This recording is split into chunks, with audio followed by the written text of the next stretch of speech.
प्रश्न है, एक ध्वज स्तंभ जो टावर के शीर्ष पर है। देखो एक ध्वज स्तंभ है जो टावर के शीर्ष पर है, तो ये लो टावर के शीर्ष पर एक ध्वज स्तंभ है जिसकी ऊंचाई 24 मीटर है। तो इस टावर की ऊंचाई दे रखी है 24 मीटर।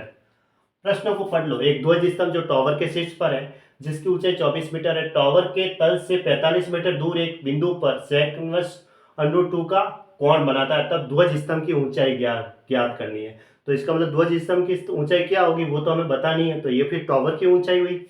ठीक है, देखो एक ध्वज स्तंभ से जो टावर के शीर्ष पर है जिसकी ऊंचाई 24 मीटर है, टावर के तल से 45 मीटर दूर एक बिंदु पर sec इनवर्स √2 का कोण बनाता है। ये जो ध्वज स्तंभ है ना, ये यहां से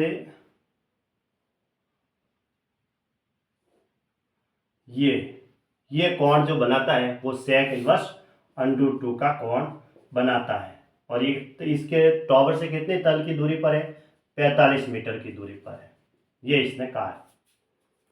ठीक है, यानी कि ये जो कोण बना रहा है वो sec इनवर्स √2 है, तो ये वाला कोण मैंने थीटा ले लिया। कितना लिया, थीटा। इसने कहा एक ध्वज स्तंभ जो टावर के शीर्ष पर है, एक टावर के शीर्ष पर ध्वज स्तंभ है जो हमें मालूम करनी है, ऊंचाई h ले ली मैंने, जिसकी ऊंचाई 24 मीटर है, टावर के तल से 45 मीटर दूर एक बिंदु पर sec इनवर्स √2 का कोण बनाता है, तो ध्वज स्तंभ की ऊंचाई क्या होगी। तो ध्वज स्तंभ ये 45 मीटर दूर है इस टावर से, वहां से ये sec इनवर्स √2 का कोण बनाता है, तो अब ध्वज स्तंभ की ऊंचाई तो हमें ज्ञात करनी है, और ये जो है टावर की ऊंचाई दे रखी है, तो अब इसे ज्ञात कर लेते हैं। चलो देखो, इसको अगर मैं अल्फा लूँ, sec इनवर्स √2 को अगर मैं अल्फा मानूंगा, तो sec इनवर्स का मतलब 1/sec, sec उधर जाएगा तो √2 बराबर क्या आया, sec अल्फा आया। अब sec के कौन से एंगल में √2 की वैल्यू आती है, sec 45 की डिग्री की वैल्यू √2 होती है, cos 45 का उल्टा, तो अल्फा बराबर कितना आया, 45 डिग्री, यानी ये वाला कोण हमें मिल गया 45 डिग्री का। ठीक है, अब एक बार इसमें मैं tan थीटा लगा दूं, तो tan थीटा बराबर क्या होता है, लंब बटा आधार, यानी कि 24/45, 24/45, 8/15 आया सॉल्व किया तो। ठीक है, अब इस बड़ा ट्राइंगल लेता हूं जिसमें tan 45 प्लस थीटा है बराबर लंब तो है h प्लस 24/आधार, आधार है 45, ऐसे tan 45 प्लस थीटा हुआ पूरा एंगल में, तो और लंब बटा आधार, लंब ये और बटा आधार ये।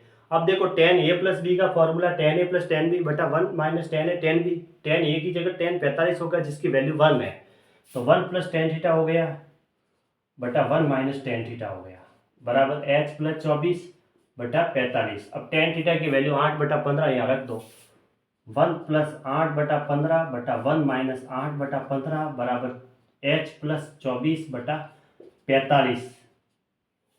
15 और 8 कितने होते हैं, 23, तो 23 और नीचे तो 15 ऐसे कट जाएगा, 15 में से 8 गया तो 7 बराबर h प्लस 24/45, 24/45 है यहाँ पे। ठीक है, ये है, यहाँ नीचे 45 है तो यहाँ 45 लिखो, 23 को 45 से गुणा करो,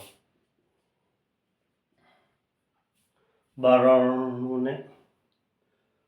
102 103, 1035 बराबर 7h प्लस 168, 168 इस साइड में आ जाएगा, तो 1035 में से 168 माइनस करेंगे बराबर 7h, तो 15 में से 8 गया तो कितना रहा, 7, 12 में से 6 गया तो 6, और 9 में से 6 गया तो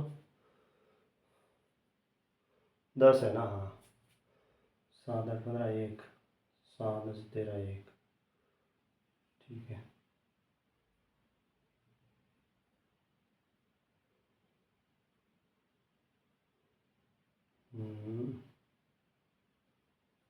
और 9 में से